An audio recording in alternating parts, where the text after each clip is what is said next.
भेन्डी दामी भएको छ, मजाले फल्दैछ भेन्डी। यस्तो दामी भएको छ कि भेन्डी। मकै पनि खाने बेला भयो, दामी भएको छ। यस्तो खाने बेला भयो टक्कै। अस्ति चढायो मकै, दामी फलेको छ।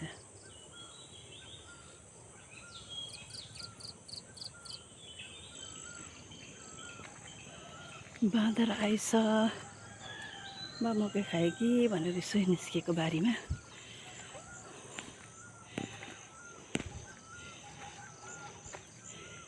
जग्गा जग्गा दामी फलेको छ मकै योपालि चाहिँ। योपालि त के सालै पछि दामी फल्छ नि मकै त।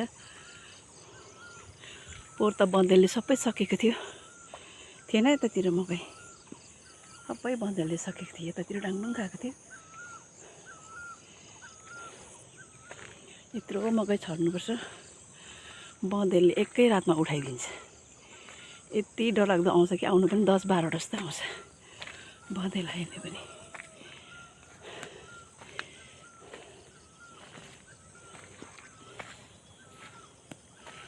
यहाँ चाहिँ जन कम्ती छ, त्यही भएर बारी डल्लै। यो माथि देख्नुहुँदैछ नि, त्यहाँ चाहिँ रोड छ, अम्लिसो।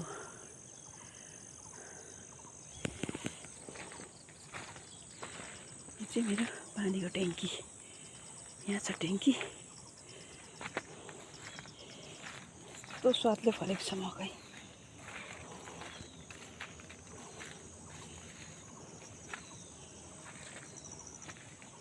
यो चाहिँ खला हो, अहिले चाहिँ झार्छ, पछि चाहिँ मजाले तासेर चिल्लो बना ग्राउन्ड जस्तै हुन्छ। त्यसपछि चाहिँ दाल कुट्ने हो। यहाँ चाहिँ दाल कुट्ने खला, मैले भिडियो हालेको थिएँ दाल कुटेको पनि।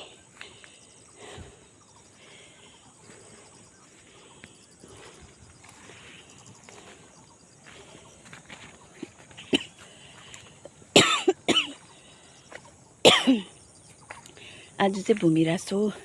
भूमिरासमा चाहिँ खास गरी बारीमा बस्नु पनि हुँदैन। यहाँ चाहिँ हल्दी छ, हल्दी। यहाँ पर चाहिँ सुन्तलाहरू लिचीहरू लगाएको छु। यहाँ सजना पनि छ, त्यस्तो राम्रो देख्दैन रहेछ हौ। सजना रोपेको छ है, काटिसकेको सजना यतिको भएको छ। यो चाहिँ सिवन हो, यो घाँस चाहिँ दुना गाईलाई चाहिँ दामी हुन्छ यो सिवन चाहिँ।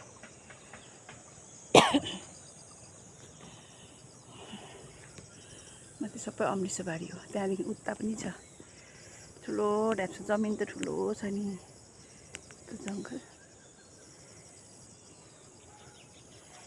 यो पारीतिर यस्तो भइरहेको छ। अब चाहिँ घर यहाँ बनाउने म चाहिँ। यहाँनिर स्टार्ट हुन्छ, अब कहिलेदेखि स्टार्ट हुन्छ थाहा छैन। अन्त अम्लिसो बारी माथिसम्म छ, देख्दैन। अब उकालो जानु अल्छी लाग्यो। अम्लिसो बारी यता पल्लोपट्टि पनि छ ड्याममै। यो लाम्पाते टिक छ, यसमा सबै आधा काट्ने रुखहरू।